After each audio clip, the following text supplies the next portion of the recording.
Links as in Links, like links of a chain, which I just find it's awful. Sad. Yeah. Could it be, come to you soon, Mark, but I mean, you're the songwriter here, Lizzie. I mean, could they be easy to write? I mean, I'm thinking all by myself. The lyrics.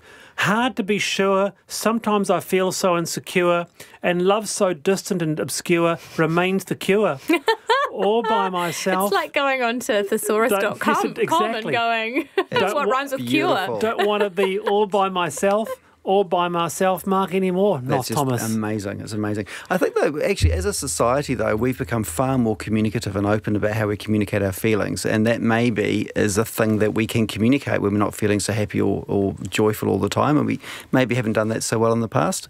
But I think going back to the point about being angry, I remember back in the day, late 80s, listening to various punk bands, and there was a lot of anger in that stuff too, right? So I think there's just more scale of content than there ever has been before, but there's always been angry, always been sad. Well, just looking at some of the stats here, I mean, what they did actually was feed lyrics into an algorithm. So the lyrics of 6,150 singles from 1951 to 2016, they got that. So expressions of anger and disgust doubled and fear increased more than 50% in those 65 years. So the hits of the 50s, Long Tall Sally, All Shook Up, compared with Miley Cyrus, Wrecking Ball. I think potentially also, I mean, this came from the Billboard charts, didn't it? Yeah. Yep. So this would only have had a small impact in the sense of, we're talking about 50 whatever years it is. But I wonder also whether there is some ripple effect happening because now music is not all controlled by the major music labels. Totally. I'm wondering whether there was some kind of, not so much censorship, but curation, I suppose, from label A&R executives going, oh no, that's a bit too angry, oh that's a bit too sad, we won't go with that one. Whereas now artists are actually able to make their own music, they can upload it directly to the streaming services. So that I'm wondering whether that's had an impact. For a fascinating experience, if you're doing some DIY, want some background music, listen to the Billboard Top 100 on Spotify. It ranges from twangy country and western on one extreme through to hardcore, I'm going to do lots of very bad things on the other extreme. It's so bizarre. Nothing in between. It's really extreme. It's odd. Yeah, and one writer, singer actually, Mike Batt, songwriter, did say that recognising our own sadness can be healthy. I mean, melancholy does make the world go round. So often after a show, I'll go and listen to sad songs. I love to listen to sad country, sad Americana. I do love sad songs as well. Yeah. I like to wallow with the best of us. Not particularly because I'm feeling sad, actually, but because they're beautiful. Precisely. But in fact, you can do that with music. It's just the power, isn't it? You can take yourself up or take yourself down. And there is a point also in this particular article about some of Robin's songs, which may be very incredibly sad, but they're so dancey that actually you're like, I'm so sad, but I'm so happy. So Paul says even dance music is being done in a minor key these days. For example, the last Daft Punk album. Paul, thank you very much. And a huge fan of Daft Punk, by the way. And on another note, Winnie says, I agree with Lizzie. We need someone who's dynamic with vision. Please, not someone who has been a Prime Minister or MP or an honorary member of the 20th century, but a young, dynamic, preferably female, and represents those other than the middle-aged, middle-class parking population like myself. Yes. Who is thinking about living in the 21st century. Fantastic. So there you go, echoes your sentiments there, Lizzie. Who would you like to see for Mayor of Auckland? There you go. Mark Knopf Thomas. What about that? Anyway, there you go. On that note, good to have you here, Mark and Lizzie. You've been wonderful. Thank you so much. Wallace. To you both for joining us. Thank you to Julie Moffat for putting the show together.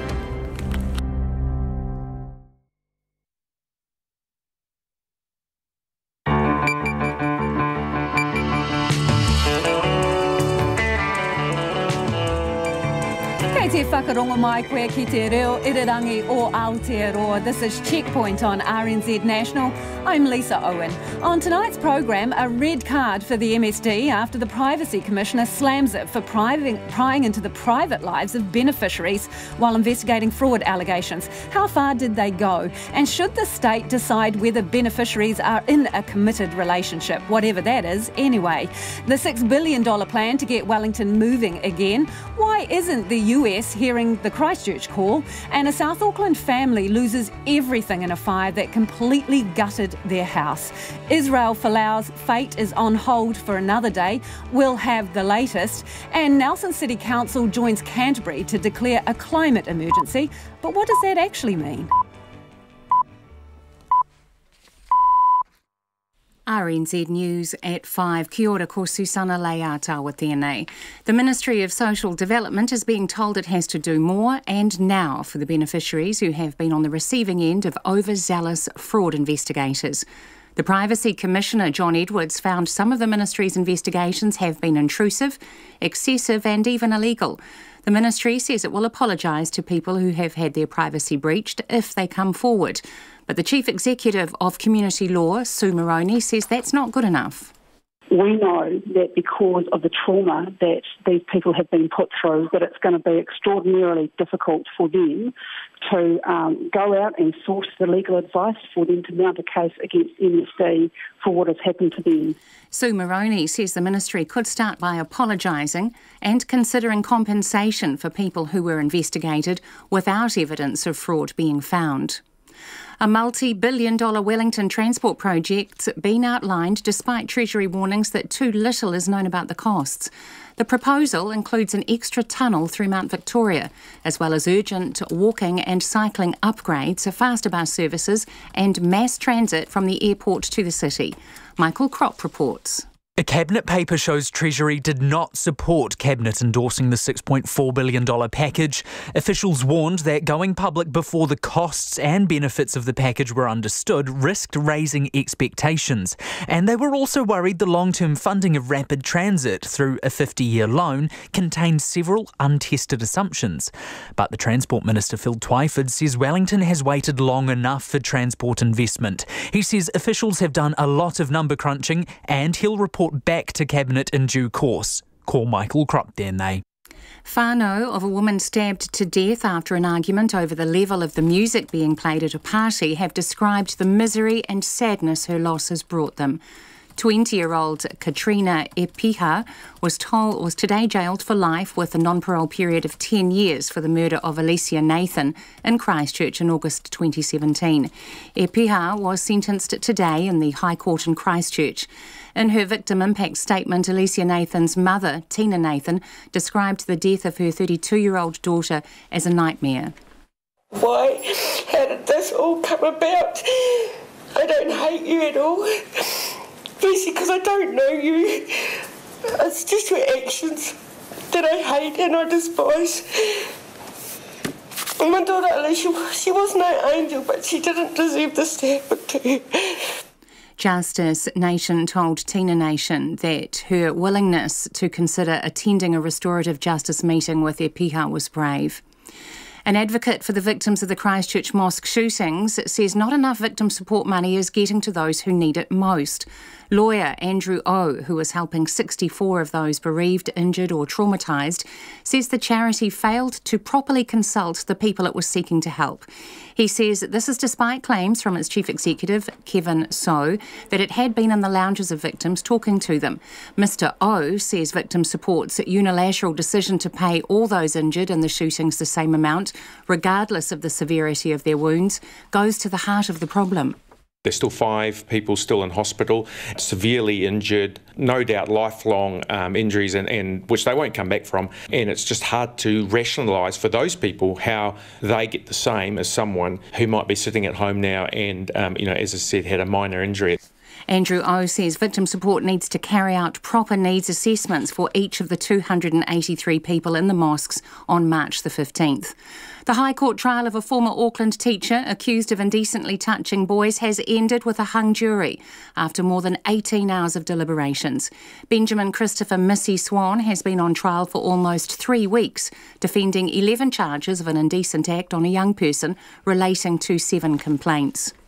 A Canterbury Regional Councillor hopes councils and organisations around the country will be inspired to declare a climate emergency after her council voted to do so today.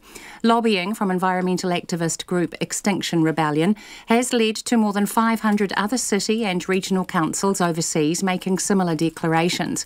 But the Canterbury Regional Council is the first in New Zealand.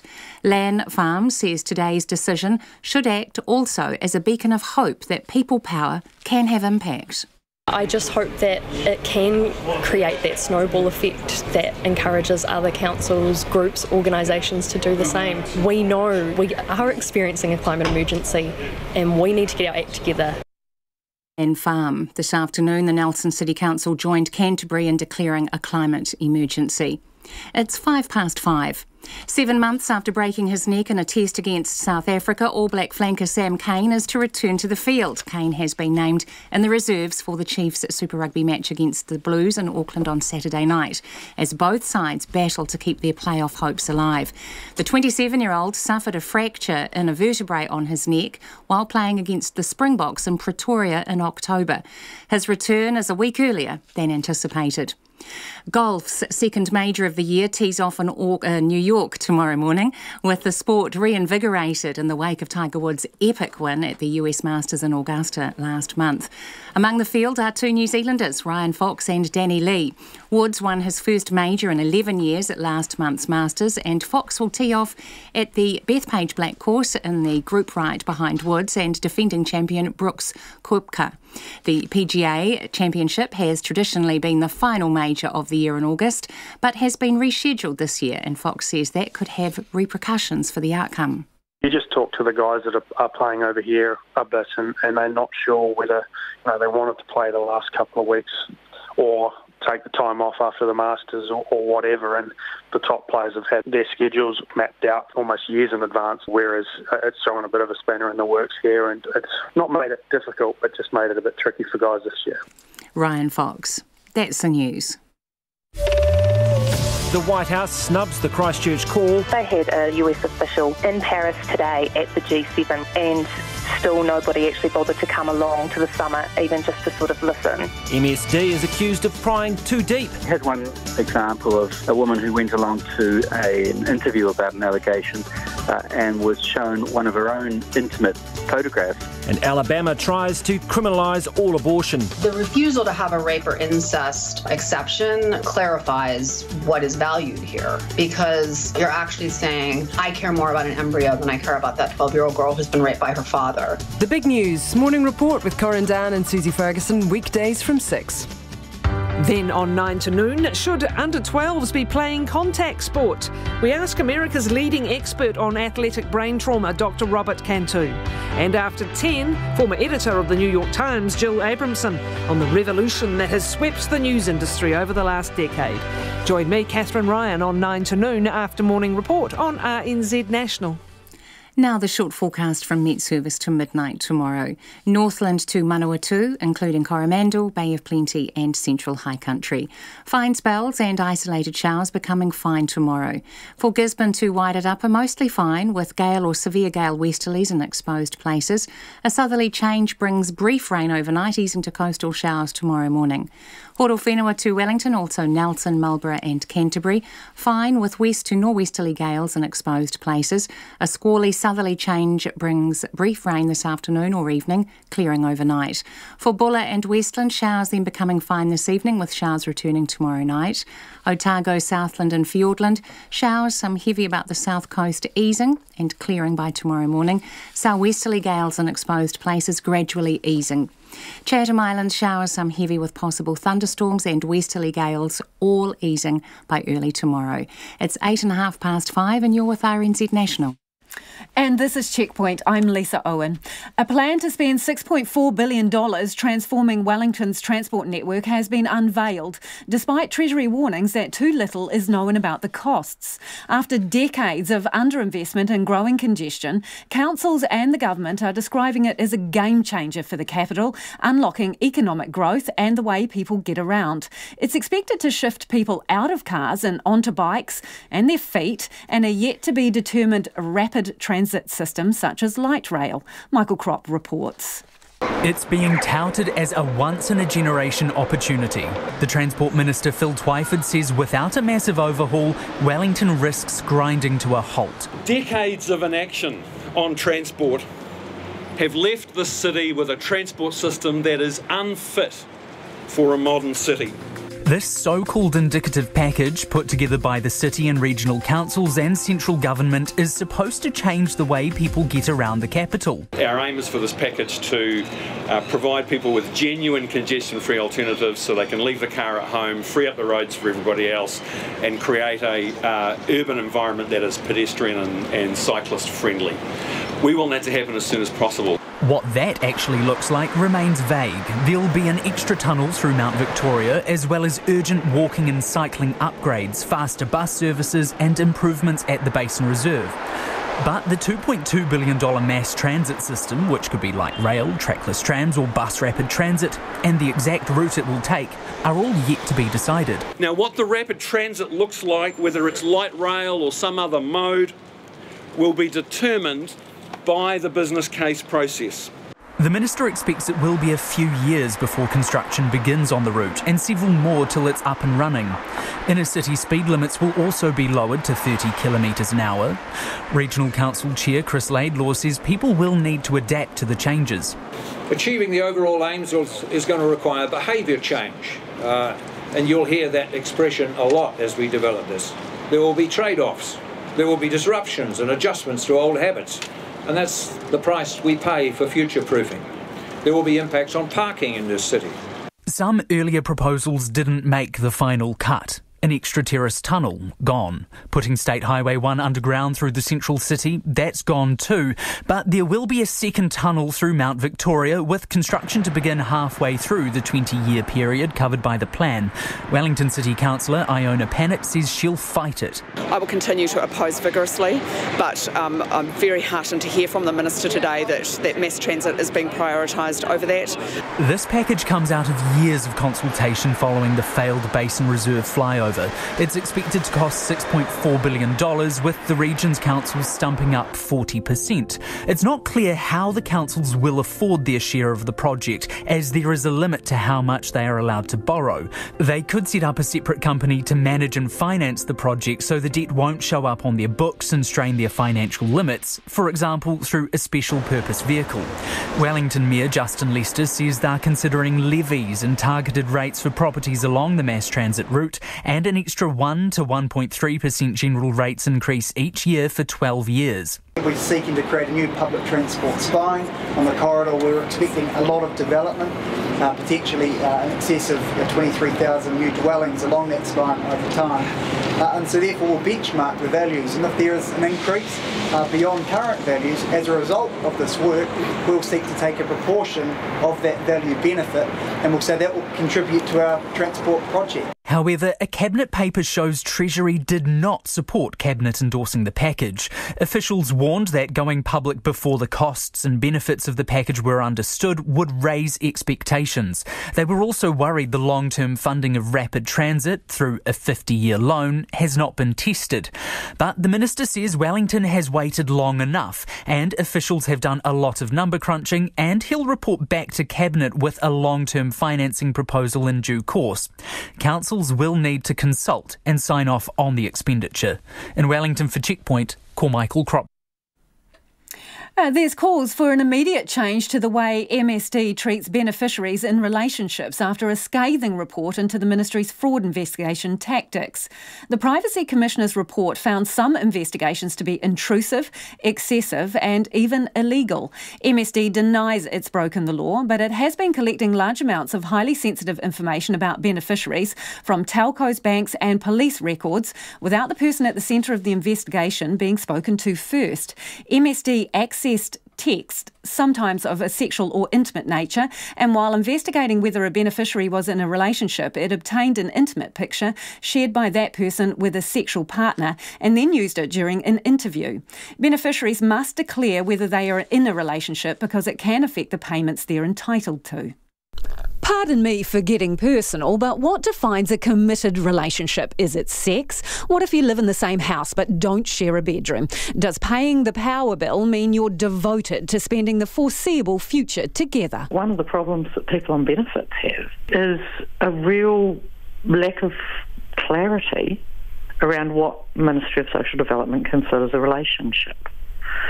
Because being financially interdependent and emotionally committed for the foreseeable future, that's a hard thing to pin down as what does that mean? And it means different things for different people. That's Kay Brereton, beneficiary advocate and member of the government's Welfare Expert Advisory Group. The question of whether a beneficiary is in a relationship is important because income can be docked or a benefit scrapped altogether as a result. And failing to disclose a relationship could end in court. Are you in a relationship? Whether people are single or a couple affects eligibility for benefits and the payment rate. When we look at what benefits you can get, we consider you to be in a relationship if you are married, in a civil union with someone of the same or opposite sex, or in a de facto relationship with someone of the same or opposite sex. There also needs to be a degree of companionship in which two people are committed to each other for the foreseeable future and are financially dependent on each other. To give you a better idea of what we mean by this, think about whether you live together at the same address most of the time. You live separately but stay overnight at each other's place a few nights a week. You share responsibilities, e.g. bringing up children. You socialise and holiday together. You share money, bank accounts or credit cards. You share household bills. You have a sexual relationship. People think of you as a couple. You give each other emotional support and companionship. Your partner would be willing to support you financially if you couldn't support yourself. What happens if you don't tell us you're in a relationship? It's against the law to not tell us if your relationship status has changed. This could result in you and your partner getting a fine, having a debt you both have to pay back, being prosecuted or imprisoned.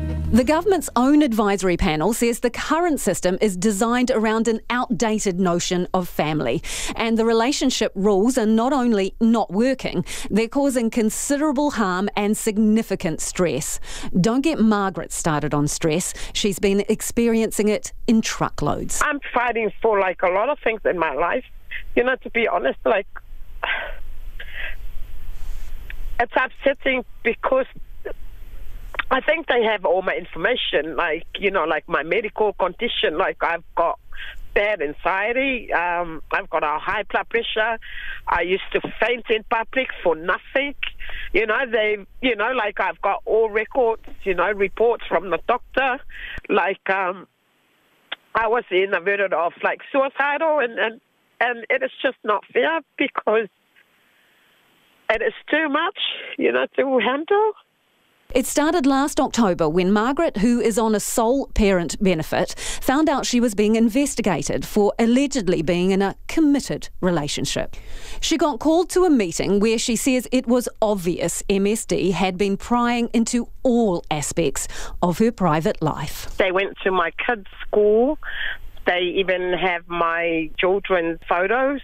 They were asking me all these questions and do I have loans and, and stuff like that. And I said, yes, of course, I do have a loan. And then they were asking about the finance. And, I just say instant finance. And then I saw all those papers from instant finance in front of her. And then at the end of the interview, she goes, and she laid out all those, all these papers in front of me. Goes, oh, yeah, I've got you on this loan and I've got you on here and I've got the school reports and all the information from the school, from the enrollments and all that. What some beneficiary advocates see as the electronic equivalent of the state going through your undie drawer. She's still under investigation 7 months later. Margaret says she started seeing someone, it ended violently, literally, and she says there are police reports to prove that, but MSD doesn't believe her. Are you in a relationship that would affect your benefit? No. It's important to note, according to the Privacy Commissioner's report, in up to 64% of cases investigated by MSD, there's no finding of fraud. Last financial year, more than 12,500 people called the MSD tip-off line with allegations including fraud. Well, it's an anonymous phone line, so I can ring up and dob in someone that I know very little about, and there's nothing on me, and there's very little ability for the person taking the call to know if this is just a malicious complaint to make someone else's life hell, or whether it's a real concern that someone is ripping off the system. Do we know how many malicious calls or complaints are made? Well, that's a really interesting question. In 2012, when they made these changes, the National Beneficiary Advocacy Consultancy Group that I'm part of were very concerned. We went and talked to Minister Burrows, who was the Associate Minister at the time, and he told us that he and his staff had been off listening to some of the allegations and that they felt that over 90% of them were malicious. While MSD is accessing intimate texts and explicit pictures as part of establishing who is in a relationship, the Welfare Advisory Group has recommended the system moves to a position where a marriage-type relationship has a more neutral impact on income. And it says people should be allowed to live together for 6 months before it's described as a relationship. According to their report, relationship status dictating the state's financial support is creating barriers to people partnering, especially those with health conditions and disabilities. Here's what one person told them. As a single person with a permanent disability, I can never enter a relationship unless my potential partner agrees to completely support me. So I am unlikely to be able to have a relationship. And surely I have a human right to be in a loving relationship. Making me reliant on a partner also makes me more likely to suffer abuse in a relationship and less likely to leave an abusive situation. Kay Brereton believes MSD should adopt the welfare group's recommendations around relationships immediately. I have to stay hopeful, don't I? I have to, and the thing that I am able to do is to keep pressure on the ministry and on the minister and on the other parties in government to adopt some of these measures, because there's some measures in there that have very little fiscal implication and create a lot of wellness in the community, and that's one of them. And that's Kay Brereton ending that piece. Also, Margaret's name was changed to protect her identity. And while the Ministry of Social Development has accepted the Privacy Commissioner's recommendations, it has also defended its investigations, saying it had to go to third parties as most beneficiaries weren't upfront with providing information when asked. The Ministry says it has made changes in line with the Commissioner's views. They include ensuring staff consider going to a client first, reviewing its code of conduct and commissioning an independent assessment. It has suspended requests for information from police and telecommunications companies until the code of conduct is reviewed. However, Deputy Chief Executive Service Delivery Viv Rickard defended the way the ministry has investigated fraud cases in the past. He told Morning Report it was appropriate to look into people's electronic information to uncover if they were committing benefit fraud and always acted within the law. In all matters in terms of investigations, one of the things that you can actually get is electronic information, whether it be on open source, social media. There's a lot of information on social media and other things showing that people are in relationships, right? The same in terms of electronic media. It's appropriate to try and gather that information. A text alone doesn't do that. A text with other matters that an investigator should find may provide a picture that they are in a relationship. And Ricardo Menendez-March from Auckland Action Against Poverty joins me now in the studio. Kia ora. Kia ora, Lisa. Why shouldn't people who are suspected of gaming the system be investigated with the full force of the law and all the tools available? Well, I don't believe it's the government's business to pry into people's bedrooms in order to determine whether people are actually receiving their legal entitlements. And the Privacy Commissioner was very clear that the practices by the ministry investigators were unlawful. So I just believe that it's simply an lack of acknowledgement that relationships in today's time are complicated and that the ministry should be contacting people first rather than going through the private details. But it's also not just relationship situations either, is it? So where is the line, you think, in terms of upholding the public good, being accountable for the $24 billion that is spent on welfare every year, and adhering to people's privacy? It's not just relationships, but the report is clear that most of the investigations are due to determining whether somebody's in a relationship or not. So while there may be questions around whether people are accessing their right entitlements for other types of things, we know that the biggest driver of fraud investigations is whether the people are in a relationship or not. So this is what we see needs to change immediately. The police don't go around telling people when they're onto them. They don't go telling them that we're investigating you for a particular crime or we've got your fingerprints here. They use the element of surprise. So why shouldn't MSD? Other government departments, such as the RRD, need far more permissions in order to go into people's private details. And if you're being brought into an investigative meeting with the police, you are told your rights and you are offered to bring a lawyer with you. Whereas when MSD investigators offer people to meet with them, there are no such provisions in place. People are caught off guard in a really vulnerable place and are not being made aware of what sort of rights they have, which I think is not right. So the Ministry, MSD, has accepted the recommendations of the report and has immediately put a stop to requests to third parties for information, so telcos, police and the like. What more do you want? Look, they clearly got caught off guard by the report, and it's not enough to just say that they're now going to be stopping all these horrible, unlawful practices. I think there needs to be some accountability. I think there needs to be an apology by Minister Carmel Sepuloni, and I think that the people who have overseen this unlawful practices need to resign. And I would be calling for the Chief Executive and Deputy Chief Executive of MSD to step down, as they have overseen unlawful practices and refused to review the Code of Conduct in 2018, despite it being overdue. They say they haven't done anything unlawful. Well, the Privacy Commissioner disagrees and has gone on media today several times to remind the public that the report has found unlawful activity by the Ministry. So heads should roll, in your view? It's that serious? I believe so, and in fact, the Privacy Commissioner has gone as far as to suggest that the Bill of Rights has been breached by MSD due to the way that these investigations were carried. So the top two positions in MSD are the ones that you believe should step down? Well, I believe that they're the people who oversee the ministry, and them unable to review the Code of Conduct, yet having a Prime Minister and a Minister talking about a ministry that works in kindness and compassion goes against the sort of management that they're having in the ministry. So we need other people in charge of the ministry if we're going to see a different type of behaviour. Why should Carmel Sepuloni apologise for a policy that was brought in under a different government? This government has been in power for more than 18 months. It also oversaw the 2018 review that was overdue and decided to do nothing about it.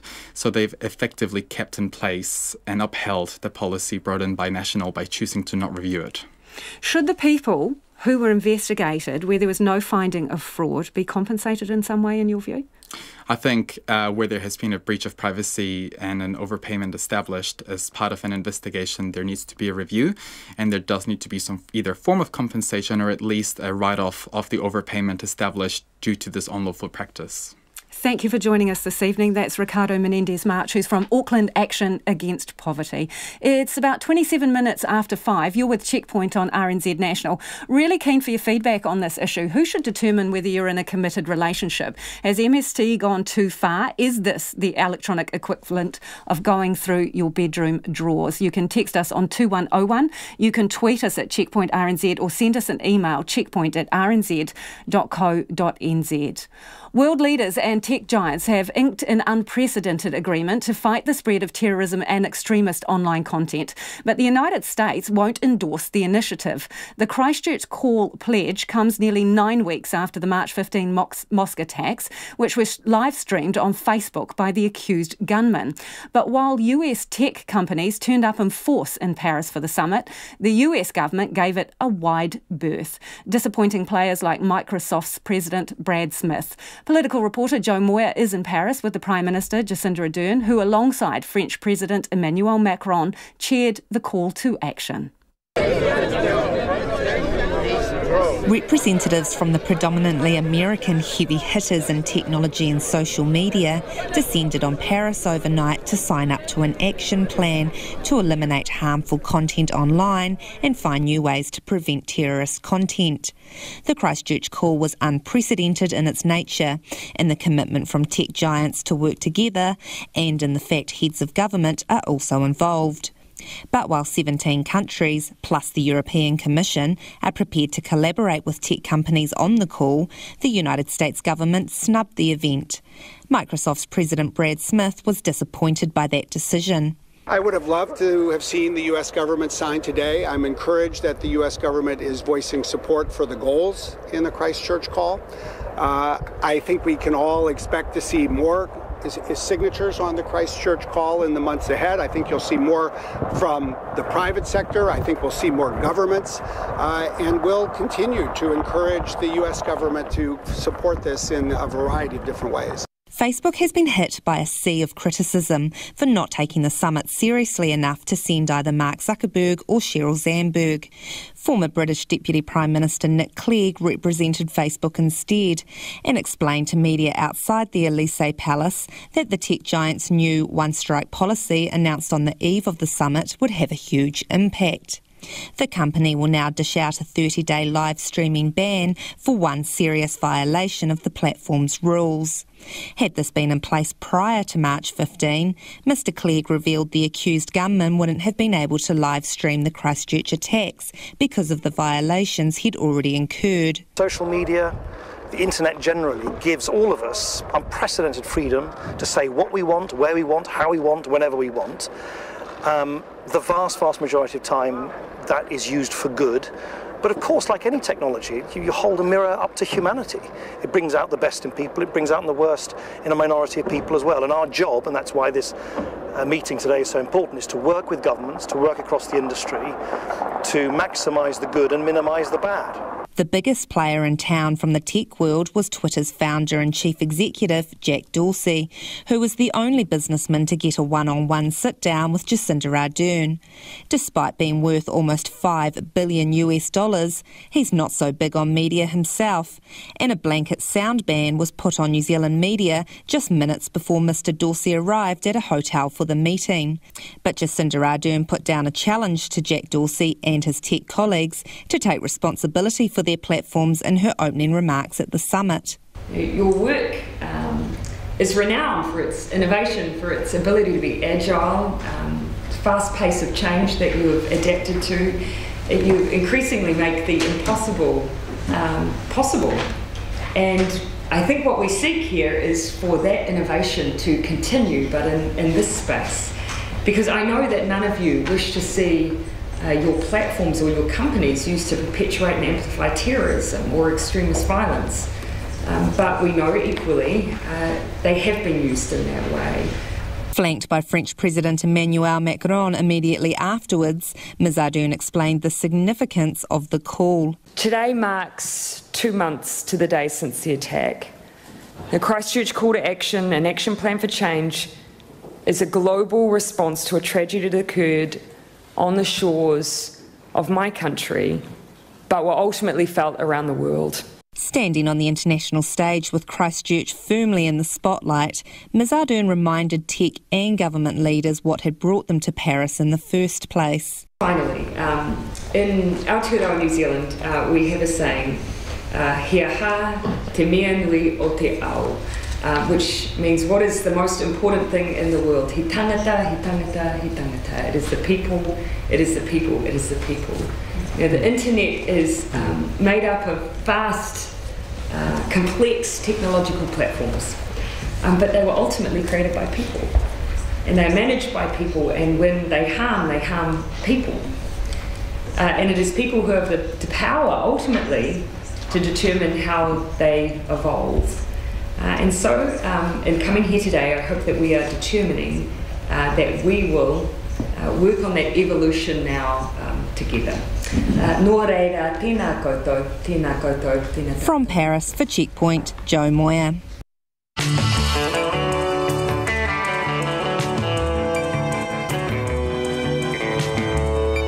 Coming up on Checkpoint on RNZ National is enough money from victim support going to the victims of the mosque shootings who need it the most. A South Auckland family left homeless by a fire have been overwhelmed by people's generosity, and Canterbury and Nelson become the first places in New Zealand to declare a climate emergency. Do get in touch about anything you've heard on the program. We'd love to hear your thoughts and views. You can text us on 2101, you can tweet us at Checkpoint RNZ, or you can email us checkpoint@rnz.co.nz. Time now for the headlines with Susanna. The Social Development Ministry is being urged to be proactive in compensating beneficiaries subjected to overzealous fraud investigations. The Privacy Commissioner says some investigations have been intrusive, excessive and even illegal. The ministry says it will apologise to people whose privacy was breached if they come forward. But Sue Moroney of Community Law says the onus is on the ministry to consider making it up to beneficiaries who were found not to have committed fraud. An advocate for victims of the Christchurch mosque shootings says victim support is not giving enough money to those who need it most. Lawyer Andrew O says the charity failed to properly consult those injured or bereaved by the massacre, despite saying it had been in victims' lounges. Mr O says victim support's decision to pay all the injured the same amount did not make sense, given the severity of some of their wounds. Nelson has joined Canterbury in declaring a climate emergency, with the City Council voting 10-3 for the declaration late this afternoon. The Mayor, Rachel Rees, says the region has recently endured natural disasters on an unprecedented scale. The father of a woman stabbed to death at a party 2 years ago says the senseless crime has caused misery and sadness for her whānau. 20-year-old Katrina Epiha has been jailed for life for the murder in Christchurch in August 2017. Epiha stabbed 32-year-old Alicia Nathan twice with a kitchen knife after she turned up the music at a party. The High Court trial of a former Auckland teacher accused of indecently touching boys has ended with a hung jury following several days of deliberations. Benjamin Christopher Missy Swan has been on trial for almost 3 weeks on 11 charges of an indecent act on a young person relating to 7 complainants. The union E2 says the Waikato DHB and Allied Security failed to protect a security guard who was viciously assaulted at Waikato Hospital yesterday morning. The woman suffered multiple injuries and remains in the hospital's high dependency unit. A 35-year-old man has appeared in court, charged with causing grievous bodily harm, assault and willful damage. Those are the latest news headlines on RNZ National. Our next news and weather update is at 6. Thanks, Susanna. It is about, 24 minutes away from 6. You're with Checkpoint and I'm Lisa Owen. Nona Peltier's joined me in the studio to talk business. Commerce Commission has found that New Zealanders are being well served by their mobile providers, Nona. Did it have any recommendations to do better, though? Well, it was a preliminary report, and yes, they do have some recommendations, but more or less they don't think there's any need for additional regulation at this stage. Some other market participants don't necessarily agree. One of them would be Vocus, which is a virtual network operator, thinks that no, there's not enough competition. After all, only about 1% of users are using these options, like, say, the Warehouse or others that are offering services. So they're saying there's not enough competition. If there was, there would be more like in Australia, where 10% of the market is using virtual operators other than just the main ones like Spark or Vodafone or 2 Degrees. But the big players, they're pretty satisfied with it because they didn't want this investigation to begin with. So they're happy that no regulation has been recommended by the Commission. And Kiwibank, I love this story, Nona. So Kiwibank is going to stop accepting cheques next year. From February. Who has a cheque? I still have one, Lisa, and I write checks occasionally. For it? Well, I don't use it so much in New Zealand, but definitely in Canada, there's still people still use checks. My mother writes me checks. There you go. So why is it canning checks then? If people like only you and your 1% of the population, I guess there must be the same ones that are using the virtual networks there. Well, only 1% of their customers are using checks, and they don't think it's cost efficient to invest more in supporting that really old technology. They're saying they're going to work with the community. They're going to talk to their customers who like using checks, the ones who've been using checks, say, in the past year, and suggest to them that they could perhaps make the same kind of payment arrangements with digital services, which is where the Kiwibank are going to be investing. Now, they are the first major bank to move away from checks. The big Chinese banks that operate in New Zealand also don't have check facilities, but everybody else does, Lisa, just so you know. So are we expecting a flood of people to fall in line with this and stick the old checkbooks in the shredder, the other banks? I don't know. We will watch that space. We'll be watching it with interest. Yeah, what else has been going on today in the markets? Oh, well, surprisingly, our market's doing not too badly considering there's a lot of unease out there over these trade talks. And of course, with things going on with Huawei, that put a bit of a damp down the markets in Asia a bit, but they seem to be doing okay. And our market surely was. We rose nearly 0.5%, 45 points up to a record 10,177, Lisa. Yeah. You bring records all the time. Well, I'm starting to get immune to them, Nona. What so can I often say? You bring them. What should I tell you? Something other? Okay, but anyway, we've perked up a little bit there, but our dollar, 65.5, and that's really sitting in line there with the Australian weakness, and that's because they had pretty poor labour market data, underwhelming, let's say. So that's putting pressure on interest rates there, downward pressure on interest rates there. And so we rose a little bit against the Australian, just a tad, 94.7 Australian and 51 British pence. There you go. Thanks, Nona. Nona Palsier. And Susanna's still with us in the studio. Have you got a checkbook? Not that I want to admit to. No, exactly. Lisa will get you. Yeah, I've probably got one in a drawer somewhere, but haven't used it for goodness knows how many years. Anyway, an advocate for the victims of the mosque shooting says not enough of the victim support money is getting to those who need it most. Lawyer Andrew O, who is helping 64 people affected by the attacks, says the organisation failed to properly consult with those it is seeking to help, despite its CEO's claims that it had been, quote, in the lounges of victims talking to them. Conan Young reports.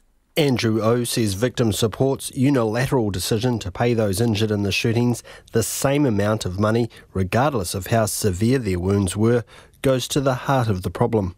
There's still 5 people still in hospital, severely injured, no doubt lifelong injuries, and which they won't come back from. And it's just hard to rationalise for those people how they get the same as someone who might be sitting at home now and, as I said, had a minor injury. Andrew O says victim support needs to carry out proper needs assessments for each of the 283 people in the mosques at the time, so that the maximum amount of money possible goes to those most in need. There's no doubt that victim support have been in their lounges, I think is the word that Kevin used, and as far as support people are concerned, but I don't think there's any discussion between victim support and victims on the issues around how the money should be distributed. Now, I understand that some of that has happened in the last couple of days, and I think via phone calls is what I've heard. I personally don't think that's appropriate because that, again, smacks of lack of process. Andrew O says victim support's decision to expand the pool of recipients beyond the bereaved and injured to include those who had witnessed the attack reduces the overall size of the fund available to the worst affected. They're struggling from a capacity perspective, and that's why I think the discussion is that the government should have been involved right from the start about creating a group to start figuring out how they would engage with victims. It's never too late because, as I've said, victim support have still got one payment to go, and after that we've got a considerable sum of money held by Christchurch Foundation, and they will face the same issues. 7 people died at the Linwood Mosque on March 15. The Imam there, Alabi Latif Zarullah, says the need is great. Just about half an hour ago, there is one Somali brother. He was next to me on the day of the attack, and since then he disappeared. So I met his son, and I asked him, how is your dad? He said, my dad is really traumatized and he's hiding. Abdul Aziz is the mosque's treasurer, credited with saving lives there on March 15 by throwing an FPOS machine at the shooter. He says it's unfortunate the Linwood Mosque was not invited to a meeting last night between local MP and Minister Megan Woods and other members of the Muslim community to discuss how victims could be better supported. And he wants the government to ensure money given to large organisations such as the Federation of Islamic Associations gets to independent mosques such as Linwood. We asked the government to check all their bank accounts from 15th of March until today to make sure how much money they collect for the name of the victims and give it back to the victim, because that doesn't belong to them or any of them. It belongs to the victims. In a statement, Victim Support acknowledges the feedback it's been getting from victims and Andrew O, and says it's important that victims have a voice in the final phase of its distribution of the funds. Kei Ototahi Aho, mō te hōtaka o te ahi, ko Conan Young tēnei. A woman who objected to music being turned up too loud at a party and who went on to brutally stab the woman who turned it up has been sentenced to life for her murder. 20-year-old Katrina Epiha pleaded guilty to the murder of Alicia Nathan, aged 32, in August 2017 in Christchurch. The High Court in the city heard how Epiha was raised in a violent gang environment, was into drugs and alcohol by the age of 6 and in-state care by 7. Andrew McRae was at court today for her sentencing, and a warning, some of you may find the details of this case disturbing. You obtained a large kitchen knife. You went back to Alicia and confronted her, swinging the knife at her neck. You stabbed her twice, once in the upper left arm and once in the left side of her neck. You stabbed her so hard the blade went into her chest cavity. Justice Nation said what Epiha did was brutal and was a result of her long history of anger. He didn't agree with her lawyer that the attack was a spur-of-the-moment thing. You went downstairs to the kitchen to obtain the knife. When you went to the lounge with the knife, you held it in a concealed position with the blade along your arm. You ignored other partygoers telling you to put the knife down. After you stabbed Alicia and she collapsed, you stood with the knife, telling other partygoers not to go near her. Justice Nation said Epiha's risk of causing harm to others was high, and the only mitigating factor was her young age at the time. Her lawyer Simon Shammy said she took full responsibility and was remorseful. He said what occurred was impulsive but not pre-planned. Driven by Ms Epiha's long and very unfortunate history and the impact of alcohol. Alicia Nathan's whānau presented heart-wrenching victim impact statements in court. Her father, Paul Robinson, described it as a senseless crime that has caused her family misery that will never go away. He spoke of Alicia's little son, his mokopuna. You took from him their love, you took from him their dreams, aspirations, took from him their future. You stole her life from him. Alicia's mother, Tina Nathan, said she had let her daughter down in her early life, but she did love her. She described her murder as a nightmare. Why? How did this all come about? I don't hate you at all. Basically because I don't know you. It's just your actions that I hate and I despise. My daughter Alicia, she was no angel, but she didn't deserve the stabbing too. Justice Nation told Tina Nathan that her willingness to consider attending a restorative justice meeting with Epiha was brave, and while she decided not to go in the end, he hoped that one day it would happen, as it might make it slightly easier to cope with her loss. In Christchurch for Checkpoint, ko Andrew McRae tēnei. It's 14 minutes away from 6. I'm Lisa Owen and you're with Checkpoint on RNZ National. Do keep your feedback coming. A lot of you are getting in touch around MSD and investigations into benefit fraud, but you can make contact about anything you've heard on the program today. You can text us on 2101, tweet us at Checkpoint RNZ or email checkpoint@rnz.co.nz. We hope to get to some of that feedback before 6. Canterbury Regional Council has become the first in the country to declare a climate emergency, followed shortly afterwards by the Nelson City Council. The move comes after weeks of pressure from the environmental activist group Extinction Rebellion. But neither councillors nor activists can say whether it will lead to any form of legislative or statutory change. Katie Todd reports. All those in favour, please say aye, and all those against say no. Thank you. So that's passed. Canterbury is officially in a state of climate emergency, the vote welcomed by an elated group of about 80 Extinction Rebellion and School Strike for Climate activists gathered at the Canterbury Regional Council offices this morning.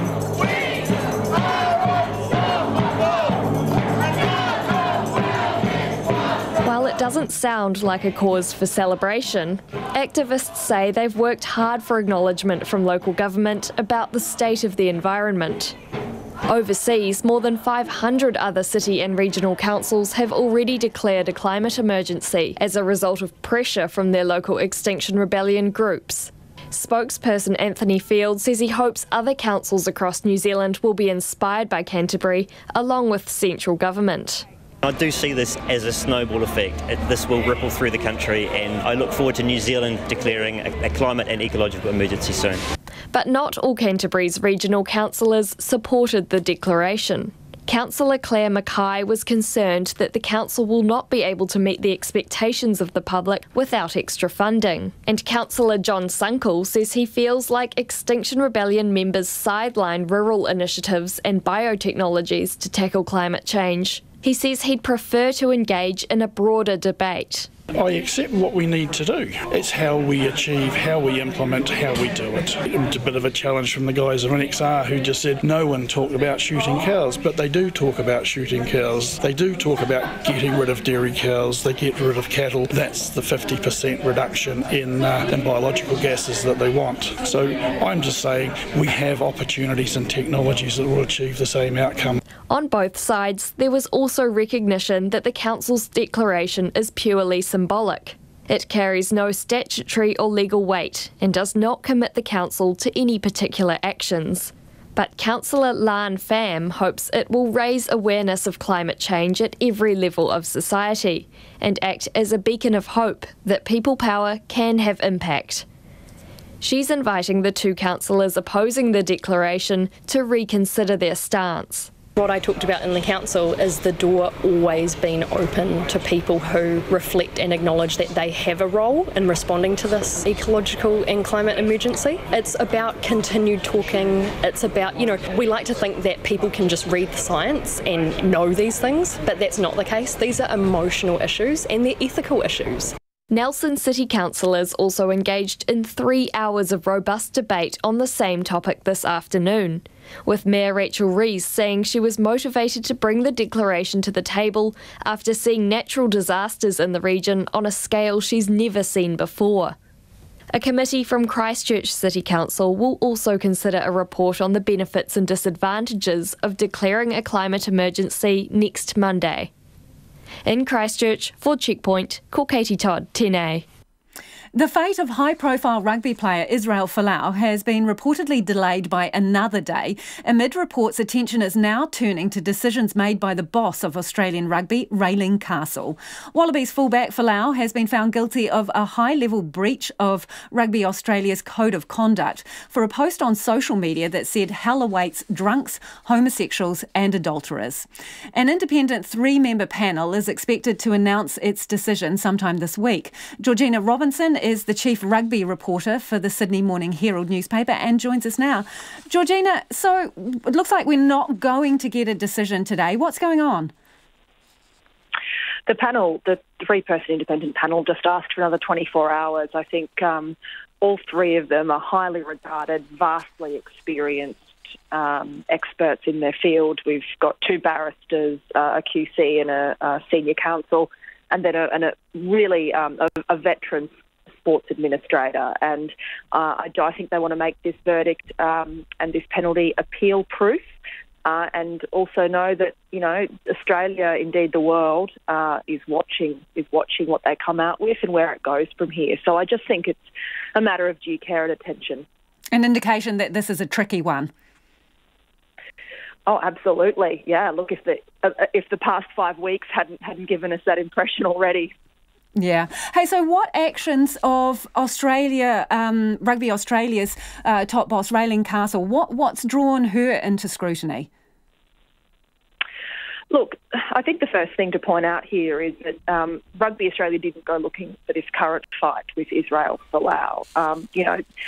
This happened for the first time a year ago, last April, and on the basis of that, Raelene Castle came under fierce pressure to sanction Israel Folau, but decided not to, took a pragmatic approach to try and find some middle ground and some compromise, and put her trust, in what she says is his word, that, he understood where the line was between respectful and disrespectful language when he was conveying his deep religious convictions.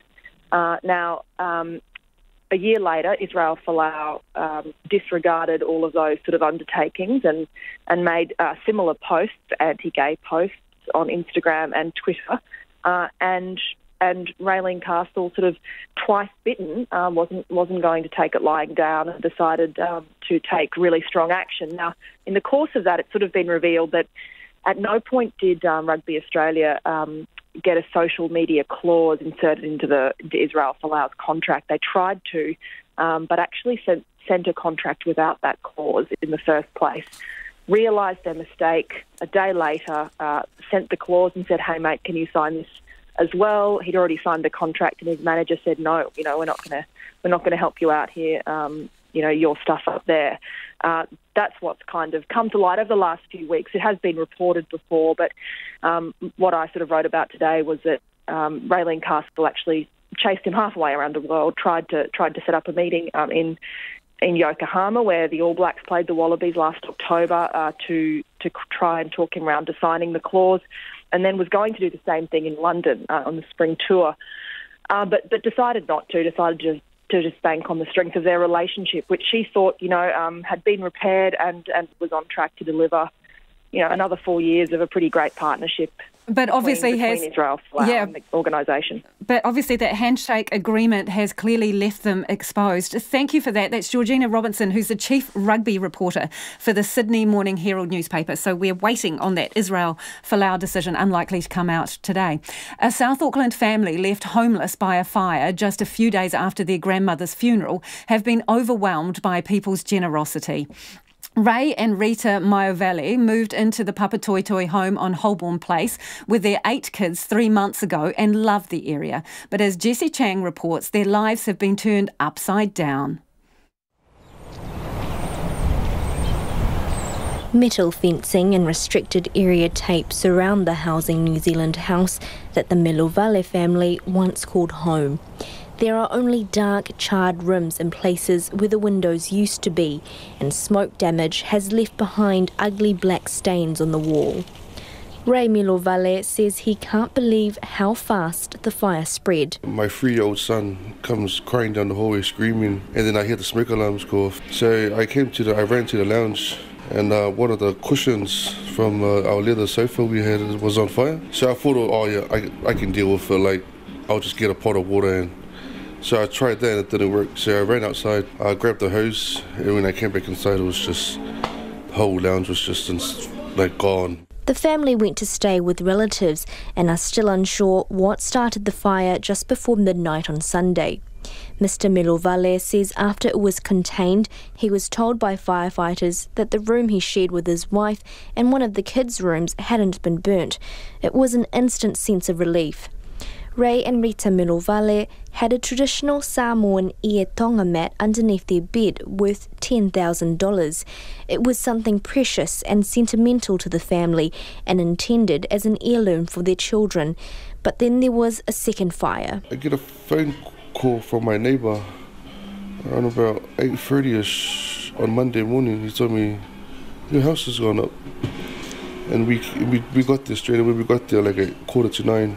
Our rooms were the flames were just coming out the windows. The family of 10 with children aged 5 months to 11 years old weren't able to save anything apart from the clothes on their backs. Housing New Zealand have them staying at a Manukau motel. The organisation is still looking for a place for them to move into. Rita Melovale says 4 of her children are currently sick and the whole experience has been traumatic. At this stage, when the kids hear the sound of an alarm, they immediately get up and then their eyes are just and when they see that, they go back to bed. But something like that it's still shaking them, which is why we haven't taken them to school yet. We were planning on, getting them back into their routine of school and today, but maybe start fresh next week. Rita Melovale had only buried her mother last Wednesday. Dozens of her relatives, including those from Australia and Samoa, had been staying at their house for the funeral and have lost their passports. But the family say the outpouring of love and support afterwards has been incredible. The Give a Little page that has been set up for the family has so far reached about $14,000. Rita Melovale says they don't have enough room to store the boxes of food and clothes they've received. You see, all the bad things that's happening in the world, and you actually realise, there are good people out there, you know, good hearts, and it means so much to us because we know that we just don't have nothing. We've lost everything. I know thank you isn't enough, but that's all we have, you know, is just thank you. I tamaki makaurau o te hōtaka o te ahi nei, ko Jessie Chang ahau. Time now for some of your feedback. This is on the earlier story about the Ministry of Social Development being told off by the Privacy Commissioner, and also whether people should have to declare their relationships and what is a relationship. This person says, I'm an old-fashioned girl. Less than 6 months doesn't count. I try not to date guys I've known for less than 6 months. She says, less than 6 months, it all ends in tears. Just saying. Adam says, when people sign up for the dole, they're accepting the terms and conditions of the agreement, which includes disclosing relationships. MSD is well within their rights to investigate where they believe fraud has been carried out. There is no reason to compensate anyone at all, says Adam. Andy says benefits should not be affected by relationship status, therefore eliminating the problem. The state has no business snooping on its citizens. And a lot of you are saying this is a reason we should have a universal basic income. All these issues could be solved with a universal basic income, this person says. Another one agrees. Another one says a universal basic income would save S-loads of money in punitive MSD investigations, but this country has their priorities all but about face. RNZ News at 6. Ngā mihi nui ko Susana Leata tēnei. The Ministry of Social Development is being told it has to do more and now for the beneficiaries who have been on the receiving end of overzealous fraud investigators. The Privacy Commissioner, John Edwards, found some of the Ministry's investigations have been intrusive, excessive and even illegal.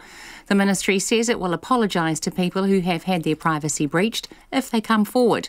But the Chief Executive of Community Law, Sue Moroney, says that's not good enough. She says the Ministry could start by apologising and considering compensation for people who were investigated without evidence of fraud being found. Nelson has joined Canterbury in declaring a climate emergency. The Nelson City Council voted 10-3 for the declaration late this afternoon to the relief of Mayor Rachel Rees.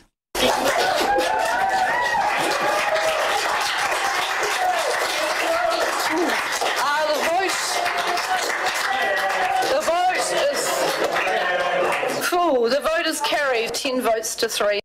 Rachel Rees says the region has recently endured natural disasters on the scale she's never experienced before. Some councillors were nervous about making what they called a symbolic gesture and its implications for ratepayers. There are no guarantees a second tunnel will be dug through Mount Victoria, despite it being announced as part of a multi-billion-dollar transport package for Wellington this morning. The proposal also includes urgent walking and cycling upgrades, faster bus services and mass transit from the airport to the city. But the Transport Minister, Phil Twyford, says the overarching aim of the project is to reduce people's reliance on private cars, and they need to be sure the second tunnel won't go against that.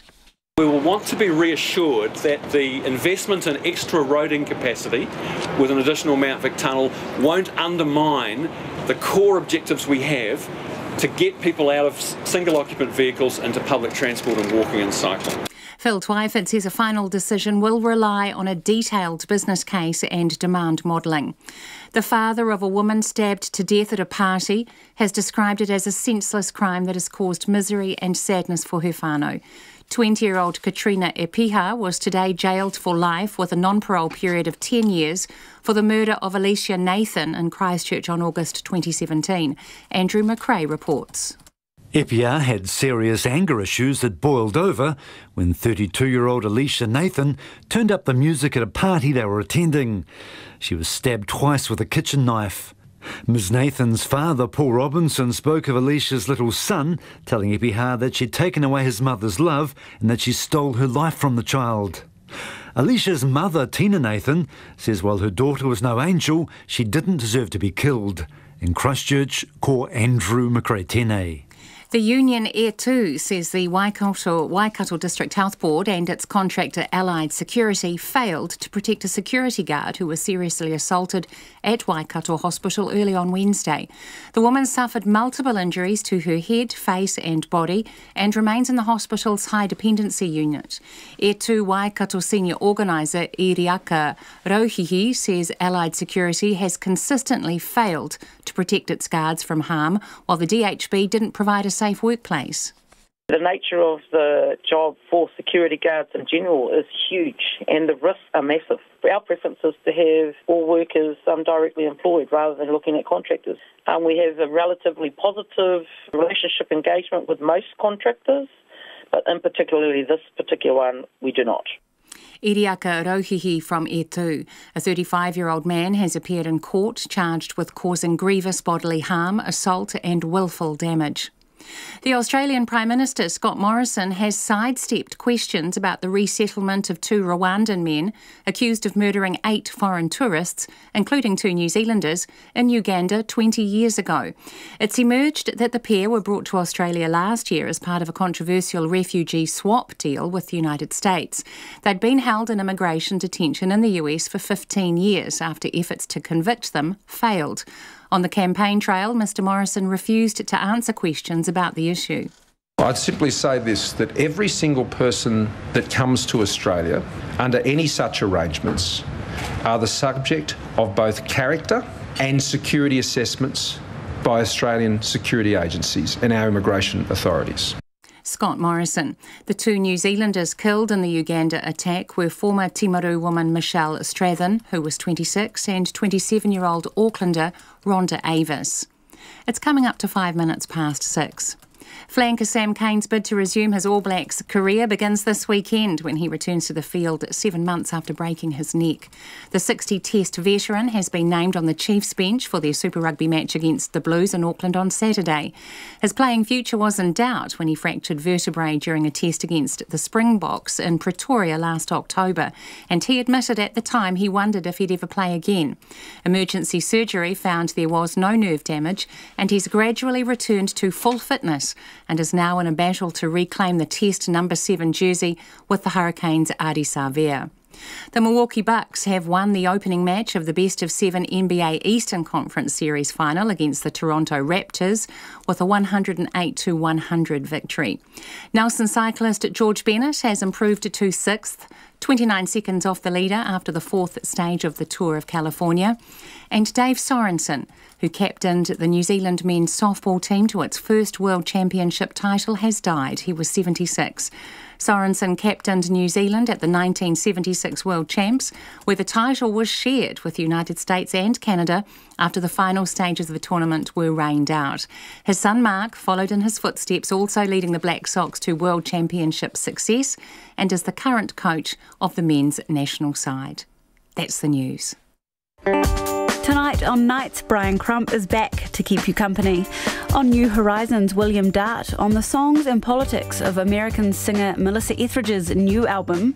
We have a window on the world of the organic movement in the United States, and Brian's joined by Raymond Sangapulutele, who's been keeping an eye on the creative happenings in South Auckland. That's Nights with Brian Crump, tonight from 7 on RNZ National. Now the short forecast from Met Service to midnight tomorrow. Northland to Manawatu, including Coromandel, Bay of Plenty and Central High Country. Fine spells, isolated showers becoming fine tomorrow. Gisborne to Wairarapa, mostly fine with gale or severe gale westerlies in exposed places. A southerly change brings brief rain overnight, easing to coastal showers tomorrow morning. For Horowhenua to Wellington, also Nelson, Marlborough and Canterbury. Fine weather with west to norwesterly gales in exposed places. A squally southerly change brings brief rain this evening and that clears overnight. Bulla and Westland showers then becoming fine this evening with showers returning tomorrow night. Otago, Southland and Fiordland showers, some heavy about the south coast, easing and clearing by tomorrow morning. Southwesterly gales in exposed places gradually easing. Chatham Island showers, some heavy with possible thunderstorms and westerly gales, all easing early tomorrow. RNZ National with Indira Stewart back at 5 a.m. tomorrow morning on First Up. It's now 8 minutes past 6. Thanks, Susanna. And right now you're with Checkpoint and I'm Lisa Owen. The government has ordered an urgent review into the Ministry of Social Development's power to collect any information about someone it's investigating for benefit fraud. The Privacy Commissioner has blasted the ministry's practice of bypassing the beneficiaries it's investigating and going straight to third parties, allowing it to collect excessive amounts of highly personal information. That's included detailed financial records from banks and phone records, including texts and pictures of an intimate or sexual nature from telecommunications companies. Our social issues reporter, Sarah Robson, has more. The Privacy Commissioner, John Edwards, says the Ministry of Social Development has broken the law and unjustifiably intruded on the lives of potentially thousands of beneficiaries. He says the almost unrestricted collection of extensive amounts of highly personal information is excessive, disproportionate to the Ministry's legitimate needs and inconsistent with its legal obligations. I was really taken aback to find that just using this administrative power that's exercised by a sort of mid-level public servant, they're serving notices on telecommunications companies and getting text messaging content, including photographs.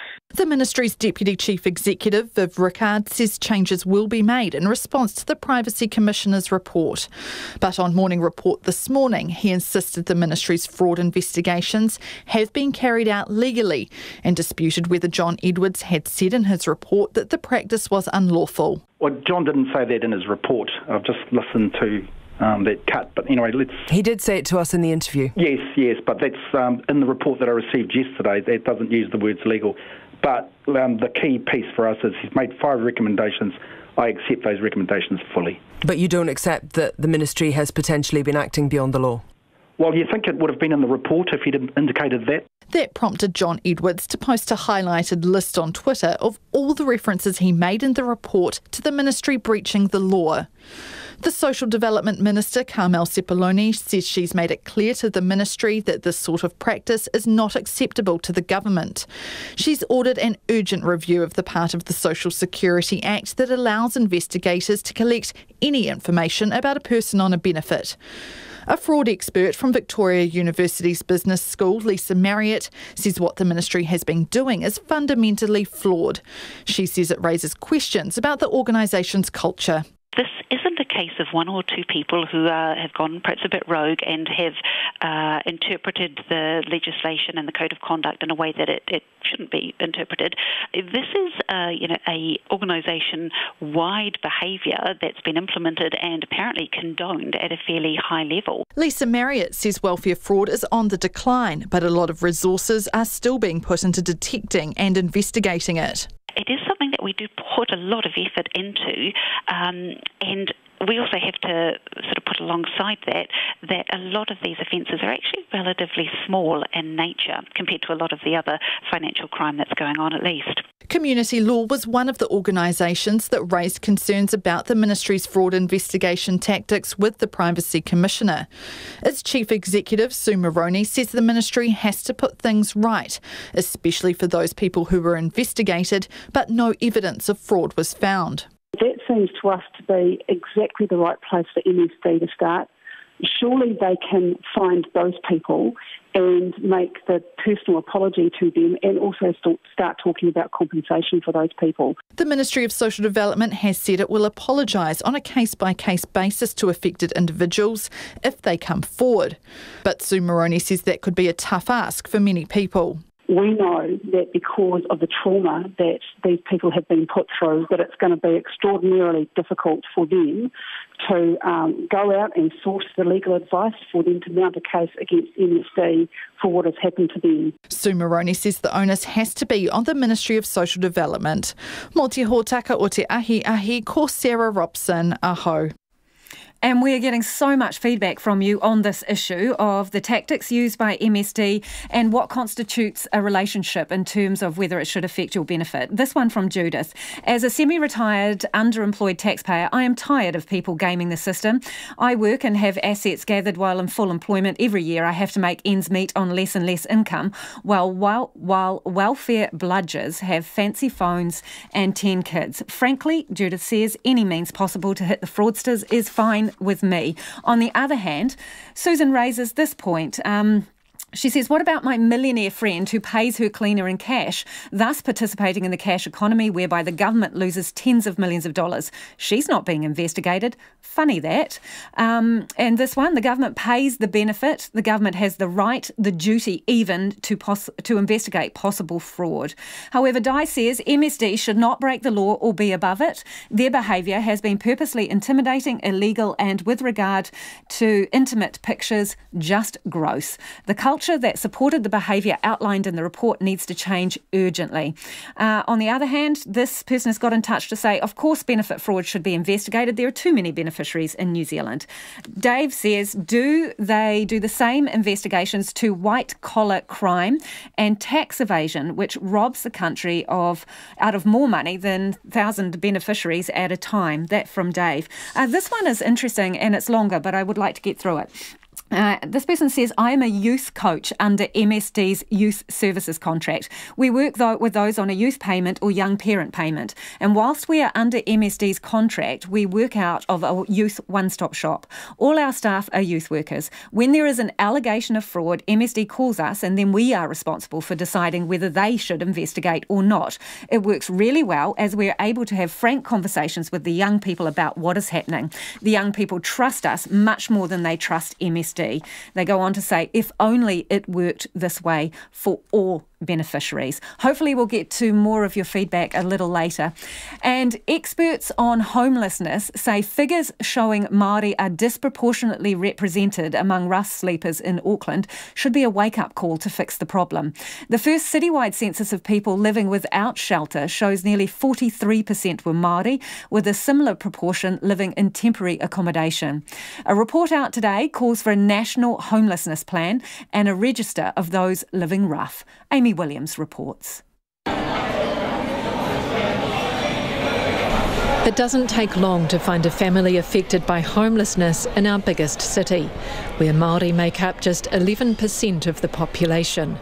Ariana, whose heritage is Ngāti Tūwharetoa and Ngāpuhi, has family members who are living rough on the streets and in temporary accommodation. It hurts because we are such a whānau orientated, our culture is so whānau orientated, it's hard to believe that it is mostly Māori out there. A lot of them have got those disabilities and we can't help them, there's no facilities to help them properly. Ariana says beyond what whānau can offer, it's hard to know how to help. I've walked past a couple of them, and it does become quite hard when they ask you for all these different things and you try and help, but it's it feels like you're enabling them when you're trying to help them and just give them what they've asked for. I always try and help them to find, work, but it's difficult. One night last September, volunteers scoured the city for the point-in-time count to get a sense of how many are homeless in Auckland. It estimated 800 people were living without shelter, while close to 3,000 people were staying in temporary accommodation, including 1,300 children. Waikato-based public health physician Polly Atatoa-Carr is also Associate Professor at the National Institute of Demographic and Economic Analysis. She says although the figures about Māori representation in homelessness are unjust and unfair, she hopes they will provide impetus for change. I would absolutely like it to be a wake-up call. I think what we're seeing here with this over-representation of Māori in homelessness is also a wake-up call for us to think about the pathways into homelessness and the over-representation of Māori in those pathways and in those systems. Dr Atatoa-Carr says the story is similar in Waikato, where research found 70% of those living without a permanent home were Māori. Auckland's point-in-time count was organised by the Housing First Collective, which places chronically homeless people into permanent housing. Its program manager, Fiona Hamilton, says the numbers feel overwhelming. We have to acknowledge that there are big forces at play. I mean, the impact of colonisation, big structural issues and intergenerational trauma, and the fact that children have been coming out of care into homelessness, prison into homelessness. Ms Hamilton says the country needs a national homelessness plan. It is something that we need to look at systemically, and it's something that we need to look at with the lens of the right responses to meet the needs of Māori and Pacifica. One recommendation from the report is to set up a register of those living without shelter so agencies can cooperate to help house the homeless. On the streets of Auckland, people are keen for solutions.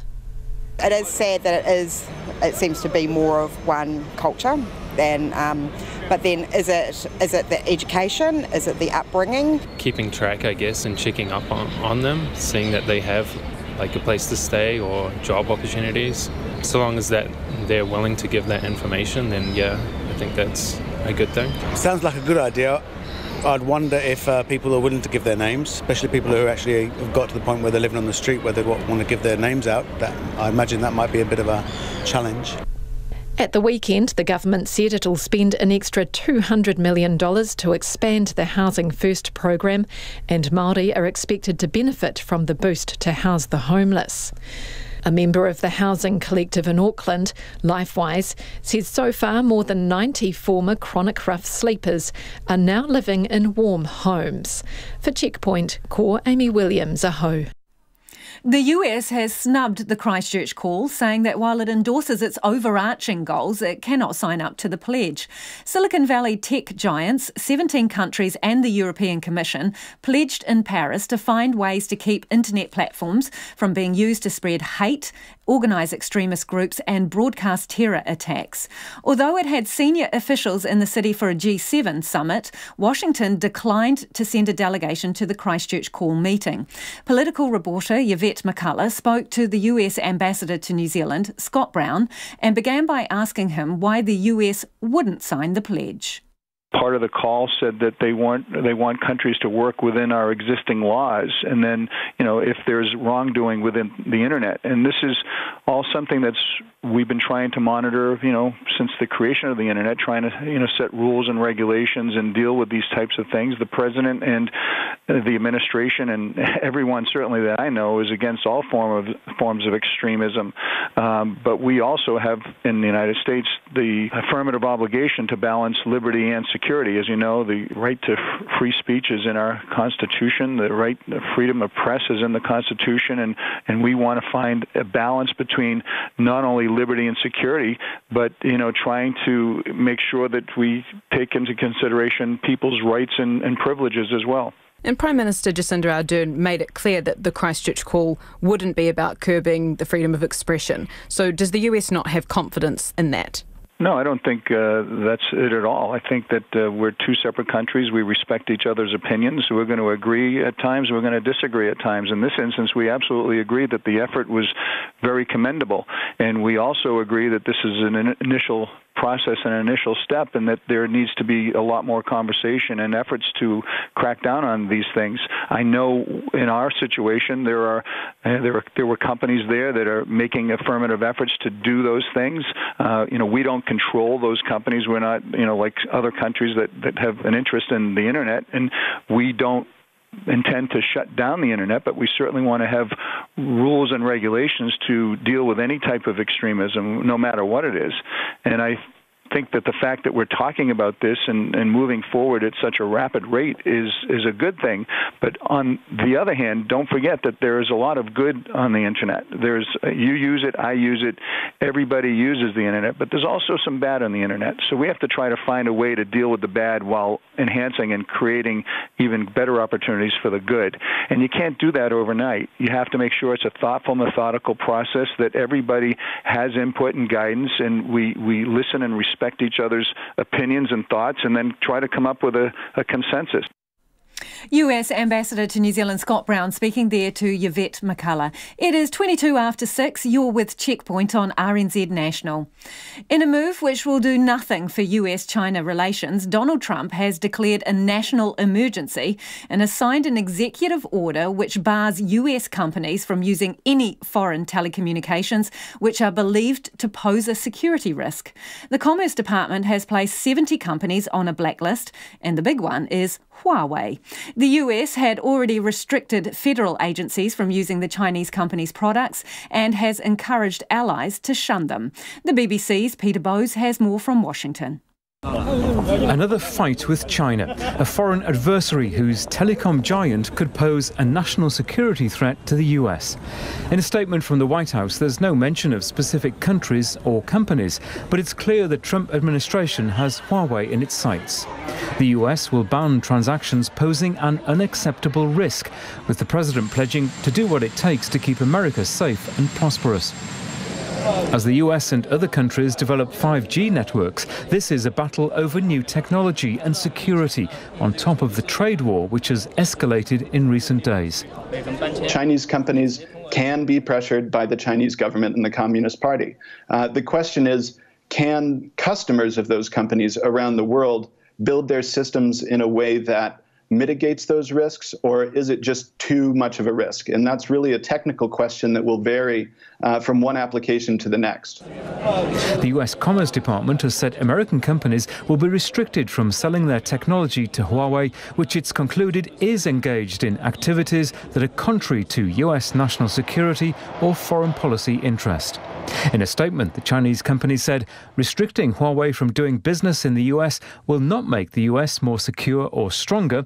Instead, this will only serve to limit the US to inferior yet more expensive alternatives, eventually harming the interests of US companies and consumers. With Donald Trump describing the impasse over trade talks as a little squabble, this latest clash over technology and security will further test deteriorating US-Chinese relations. Peter Bowes there. Family and friends of a woman who died after being exposed to asbestos on her father's clothing have gone to the High Court in Wellington today to continue her battle for ACC cover. Deanna Trevathan, who died in 2016 at the age of 45, was one of New Zealand's youngest sufferers of mesothelioma, a type of lung cancer that's caused by asbestos exposure. However, ACC says cover for the illness is only available for people who inhale asbestos at work, not in other circumstances. Anne-Marie May was at today's court hearing. Deanna Trevathan's father worked as an electrician and she was exposed to asbestos as a child when he came home after work and hugged her and played with her. She also sometimes visited building sites where the toxic material was present. Her family's lawyer Beatrix Woodhouse told Justice Mellon that if ACC had covered Ms Trevathan, it could have helped her live longer. One advantage of ACC cover is treatment such as Keytruda and Premextrid, and the effect of this treatment is it can extend one's life. Therefore, ACC cover potentially equates to prolonging one's life. Ms Woodhouse told the court mesothelioma almost exclusively arises from inhalation of asbestos, and the question was, could Deanna Trevathan's exposure to it be classed as an accident under the ACC legislation? She said Ms Trevathan had actually suffered two physical injuries, the first when the asbestos lodged in her lung, and the second the cancer which arose from that. She presented evidence from Dr Reid, a leading researcher into asbestos, who described its fibres as having a needle-like structure which worked their way through the lungs. This needle-like structure prevents them from being cleared out. He notes that the fibres can cause both direct and indirect damage to the cells, such as causing necrotic cell death. In summary, it's evident that these fibres have profound detrimental effects on the lung cells. However, ACC's lawyer Paul Radich QC said the legislation under which the scheme operates dictates that only work-related diseases are covered, with some exceptions. He said an accident had to be a specific event or series of events, and there was insufficient evidence before the court about exactly how the asbestos entered Ms Trevathan's lungs. Possibly by being near to Ms Trevathan's father, possibly by hugging him, possibly by going to work sites that he attended. There is no specific inhalation, no specific event. Outside the court, Deanna Trevarthen's mother, Claire Trevarthen, said her daughter's inhalation of asbestos was certainly accidental. It's just been a terrible shame. A girl so full of life would never have wanted this, and it is in fairness to anybody else that might eventually suffer from it that we fight on. Justice Mellon reserved her decision. In Wellington for Checkpoint, Anne-Marie May. And time for some of your feedback now, and we've had a lot of it this evening, particularly on beneficiaries and the means MSD uses to investigate if they suspect fraud. David says, if MSD cannot clearly articulate to all beneficiaries the definition of what a committed relationship is and is not, how can anyone accurately answer that question? That's in respect of beneficiaries have to declare if they're in a committed relationship because it affects how much they get. Matt says there is no good reason for relationship status alone to affect people's eligibility for welfare. It is outdated thinking that is the cause of much misery and stress, as well as the unlawful and distasteful behaviour of the government department. Let's get rid of the practice. People in relationships pay the same taxes and should also have the same benefits. This person says that the whole ministry needs to be investigated. Case managers, claims not being processed, leading to cuts, and the treatment of people. It should all be investigated. This one says, of course, MSD should investigate to the full extent of the law. They are responsible for billions of dollars of public funds. Do the beneficiary advocates seriously think MSD investigators should simply ask the beneficiaries if they are defrauding the system? There are many dishonest people out there. Let's be real, that person says. And Cameron says, MSD's actions are not only likely to be partially illegal, but are outrageous, mean and vindictive. Cameron goes on to say that beneficiaries may have no choice but to invoke their rights under the Privacy Act, request all information held on him and seek damages, or they could choose to forgive but not to forget. Megan from Otatahi says MSD behaviour and practices are disgraceful. She says we should be protecting the vulnerable, as the most recently used motto says. This behaviour is not us, nor should it be. And some feedback on the transport system in Wellington, just for something new very quickly before we go. This person is saying, since July last year, many people in the area that previously had a decent public transport service now have to resort to cars. Off-peak late-night services from the CBD to suburbs such as Strathmore Park are now in the category of must do better. Thanks for tuning in. Check out our stories online. Have a great evening, and I will see you again tomorrow.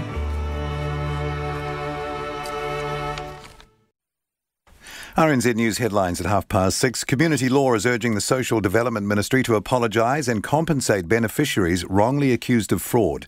Canterbury and Nelson councils have voted to declare a climate emergency despite some councillors' worries about the implications for ratepayers. An indicative package put together by Wellington councils and central government for a multi-billion-dollar transport project has been criticised for being light on detail. And Tina Nathan, whose daughter Alicia was stabbed to death in Christchurch in 2017, has described her killing as a nightmare at the sentencing of Katrina Epiha this afternoon. Those are the headlines. Our next news at 7. Take the pulse of the day's news every weeknight at 10. It can let people off who might be guilty, or it can make people guilty who are innocent. Lately is your late night eye on the latest headlines and the people who are making them. That's actually exactly